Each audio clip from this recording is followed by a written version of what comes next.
اور ایک واقعہ میں سیرت کا آپ کے سامنے رکھ کے اپنی بات کو آگے بڑھاؤں۔ ہندوستان میں صرف ایک صحابی ہوا ہے اور اس کا نام ہے رتن۔ واقعہ اس طرح ہوا، رتن تاجر تھا اور تجارت کی غرض سے حجاز گیا، حجاز مقدس۔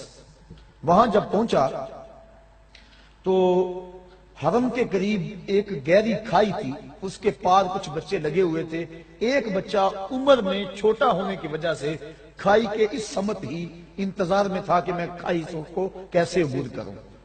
رتن نے یہ سوچا کہ بچہ چھوٹا ہے، گزرنے کی طاقت نہیں رکھتا، اس کو اٹھایا گود میں اور کھائی سے پار لگا دیا۔ اس بچے نے اپنے عربی لہجے میں کہا جزاک اللہ تعالی۔ ایسی مٹھاس تھی لفظوں میں کہ شہد میں بھی اتنی مٹھاس نہیں ہوتی۔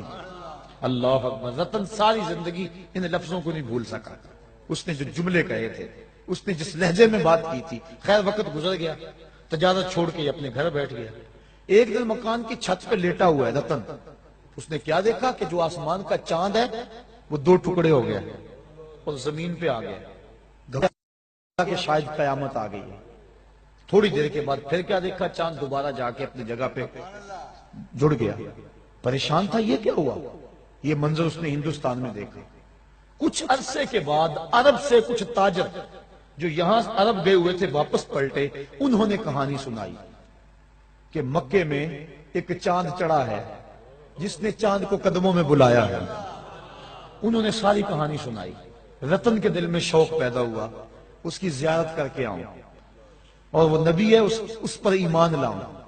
گھر سے چلا، سفر کرتا کرتا پہنچا سین حرم میں۔ جب داخل ہوا، حضور صحابہ کے ساتھ سین حرم میں بیٹھے ہوئے تھے۔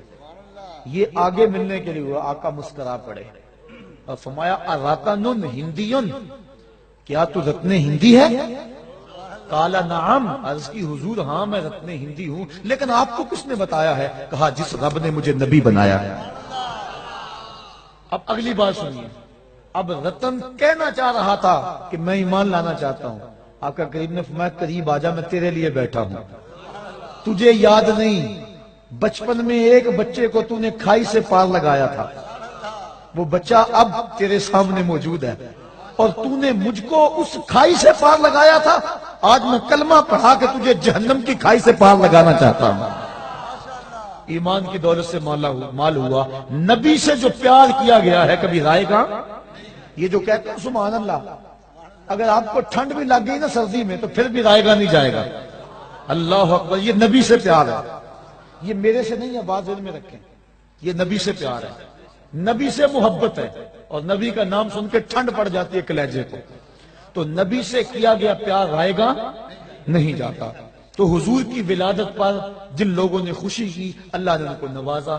جو خوشی کرتے ہیں ان کو اللہ نوازے گا، جو خوشی کریں گے اللہ ان کو بھی نوازے گا، کیونکہ اس کا قانون جو ہے وہ تمام کے لیے یکساں ہوتا ہے۔ جو ماضی میں، حال میں اور استقبال میں ایک جیسا اس کا قوانین، اس کے قانون ہوتے ہیں۔